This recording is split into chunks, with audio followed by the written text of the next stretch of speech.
আসসালামু আলাইকুম ফ্রেন্ড, সবাই কেমন আছেন? আশা করি সবাই খুব ভালো আছেন। Welcome back to my channel. তো চলে এসেছি নতুন একটা রেসিপি নিয়ে। তো ফ্রিজে একটুখানি চিকেন ছিল, তো ভাবলাম একটুখানি চিকেন পকোড়া বানিয়ে নিই। বিয়েবাড়ির স্টলেতে আমরা যেভাবে চিকেন পকোড়া নিয়ে খাই, ঠিক সেই রকম স্টাইলে চিকেন পকোড়াটা আজকে বানাবো। আর গরম গরম এই চিকেন পকোড়া থাকলে বিকালটা জাস্ট জমে যায়। তো চলুন ভিডিওটা শুরু করি।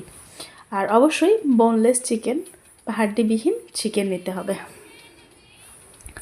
তো এখানে 500 গ্রাম মতো চিকেন আমি নিয়ে নিয়েছি। চিকেনটাকে প্রথমে একটুখানি ভালো মতো ধুয়ে নিয়ে তারপরে এর মধ্যে দিয়ে দিচ্ছি 2 চামচ পরিমাণ নুন আর 1 চামচ থেকে একটুখানি বেশি পরিমাণে দিয়ে দেব ভিনিগার। এবারে চিকেনটার পরিমাণে দিয়ে দেবো এখানে পানি। মোটামুটি চিকেনটা একটুখানি ভেজানো মতো পানি দিলেই হবে। এবারে এই ভিনিগার আর নুন মিশ্রিত পানিতে চিকেনটাকে আধ ঘন্টা মতো ভিজিয়ে রেখে দেব। আধ ঘন্টা পরে ফিরে এলাম, দেখুন পানিটা কীরকম একটা ঘোলাটে হয়ে গেছে। এবারে অন্য একটা পাত্রে তুলে নিচ্ছি আর বেশ কয়েকবার পানি দিয়ে ধুয়ে নিচ্ছি ফ্রেশ পানিতে, যাতে করে ভিনিগারের গন্ধটা চলে যায়। এবারে মোটামুটি ভালোভাবে ধুয়ে নিয়েছি। এবারে দিয়ে দিচ্ছি এখানে কাঁচা লঙ্কা বাটা, আদা বাটা আর রসুন বাটা। ব্যাস, এখানে আমার আর কিছু বাটাবুটি লাগবে না। আদা রসুন বাটা আর কাঁচা লঙ্কা বাটা হলেই হবে। 2 চামচ দিয়ে দিচ্ছি কর্নফ্লাওয়ার। আপনাদের কাছে যদি কর্নফ্লাওয়ার না থাকে তার পরিবর্তে অ্যারারুট দিলেও হবে। 2 চামচ পরিমাণ বেসন আর 1 চামচ পরিমাণ দিচ্ছি ময়দা। দিয়ে দিচ্ছি অল্প একটুখানি গোলমরিচের গুঁড়ো, অল্প একটু গরম মশলা গুঁড়ো আর দিয়ে দিচ্ছি গ্রিন চিলি সস। এটা যদি না থাকে স্কিপ করতে পারেন। একটা ডিম দিয়ে নিচ্ছি। ধনেপাতা কুচি দেব। অবশ্যই ধনেপাতা কুচিটা দেওয়ার চেষ্টা করবেন, সুন্দর একটা ফ্লেভার আসে। হলুদ গুঁড়ো আর কাশ্মীরি লঙ্কার গুঁড়ো। যেহেতু আমি কাঁচা লঙ্কা বাটা দিয়েছি তাই এখানে কাশ্মীরি লঙ্কার গুঁড়োটা একটু দিলাম কালারটা সুন্দর আসার জন্য। এবার সব উপকরণগুলো দিয়ে চিকেনটাকে খুব ভালোভাবে একটু মিশিয়ে নিতে হবে। একটা চিকেন ভালোভাবে মাখিয়ে নিতে হবে। যত ভালো করে মাখবেন চিকেন পকোড়াগুলো ততটাই খেতে সুন্দর হবে।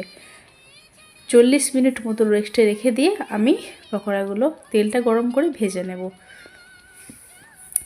তো যতক্ষণ রেস্টে রাখবেন পকোড়াগুলো কিন্তু ততটাই টেস্টি হবে। আর অবশ্যই চিকেন পকোড়া বানানোর আগে ওই যে ভিনিগারে ভিজিয়ে রেখেছিলাম এই কাজটি অবশ্যই করে নেবেন, তাহলে চিকেনগুলো ছিবড়ে হয়ে যাবে না, জুসি থাকবে, খুব নরম থাকবে, খেতে দারুণ লাগবে, একদম বিয়েবাড়ির স্টলের মতো।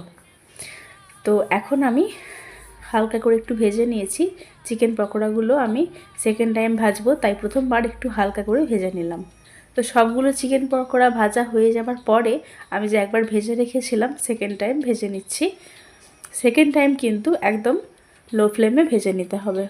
ফার্স্ট টাইম কিন্তু হাই ফ্লেমে ভেজেছিলাম। তো কোনো ঝুট ঝামেলা ছাড়া একটা রেসিপি আপনাদের সাথে শেয়ার করেছি। দেখুন কালারটা কতটা সুন্দর এসেছে, আর ভেতরটা কিন্তু খুব জুসি ছিল আর খুব নরম ছিল। গরম গরম এই পকোড়াগুলো জাস্ট অসাধারণ খেতে লাগছিল। ভেতর থেকে কিন্তু অনেক নরম ছিল, একবার বানিয়ে দেখতে পারেন। খুব সুন্দর একটা চিকেন পকোড়া, খুব বেশি কিছু মশলাও লাগে না, আর হাতের কাছে কয়েকটা উপকরণ থাকলেই কিন্তু ঝটপট বানানো হয়ে যায়। তো এই ছিল আমার আজকের রেসিপি। ভালো লাগলে লাইক কমেন্ট শেয়ার করে পাশে থাকবেন। আপনারা ভালো থাকবেন, সুস্থ থাকবেন, সাবধানে থাকবেন।